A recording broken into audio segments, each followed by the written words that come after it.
What's up, guys? KB Cooper, and I actually don't have a news article right here. Technically, it's not a news article.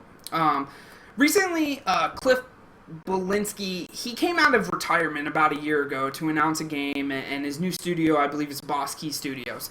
And just last week, they announced their free-to-play game called Lawbreaker, which is due sometime in 2016. But he had an interview with Destructoid, and it kind of got me thinking. Essentially, the interview said, gamers are jaded, people in the industry are jaded, and it's just one of those things that makes me think, why do gamers not play nice with the people that create the games? You know, like Cliff Belinsky, he's a very creative person. He brought us Gears of War, worked very heavily on the Unreal Engine at Epic Games, and just all these crazy things that he's done for the gaming industry, whether it be in the game that you love or just not even realizing the power of how many games are powered by the Unreal Engine. But this man, after leaving Epic Games, almost never came back. And it makes me think, why? Why would somebody who has done something so beloved, essentially, or has had so much passion, want to leave the industry forever and never come back? And it gets me thinking to Phil Fish, which I know he's very, very specific. He's an asshole in some things, but they all have some points here, guys. And as gamers, I think we just need to be more kind, more understanding, more respectful of the very people that create these game experiences that we put so much time into. A bad game is a bad game, and that's fine. And you know what? The developer, when they ship a bad game, they know it's a bad game.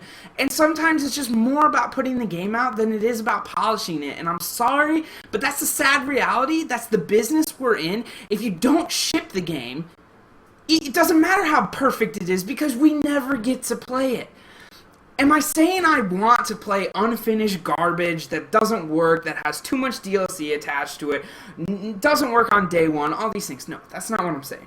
But what I'm saying is, if we are more acceptable, not more acceptable, but if we are more just friendly and understanding with the very people that make these games, the very industry that gives us our passionate thing, maybe we'll get a better turnaround time, or maybe people won't get burnt out, or we'll get more fresh ideas. You know, it's just one of those things, like, take a step back, guys, and really think, like, if that was your job, would you want death threats? Would you want people telling you to go to hell because one gun is a little bit overpowered to you? I mean, really just take that into consideration. I think we would make the community a whole lot better as a whole.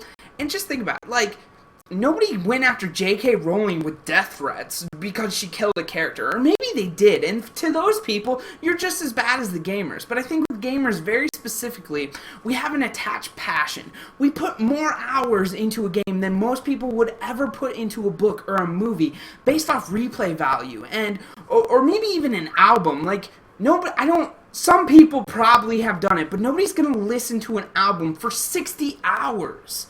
You know, like, you'd have to listen to, you know, an album 60 times or plus, and I'm sure, like I said, some people have done it. I've probably done it. But the point is, like, you're not going to sit there and listen to an album hour after hour after hour, 12 hours, 24 hours in a day, but we put that kind of time into games in a week. So, we're very attached to this medium, and I totally get it, guys, but just take a step back and really think about what the energy that you put out in the industry and how it affects those very people that are creating the games and experiences for us. It's just some food for thought. I think it needed to be said, and I'm sure it's been said other places, but I wanted to say it too. Nonetheless, this has been a Project Forge video with KB Cooper. If you guys like this video, comment, like, subscribe, buy it, break it. I don't care, as long as you do something with it. This has been a video with KB Cooper. I'm out.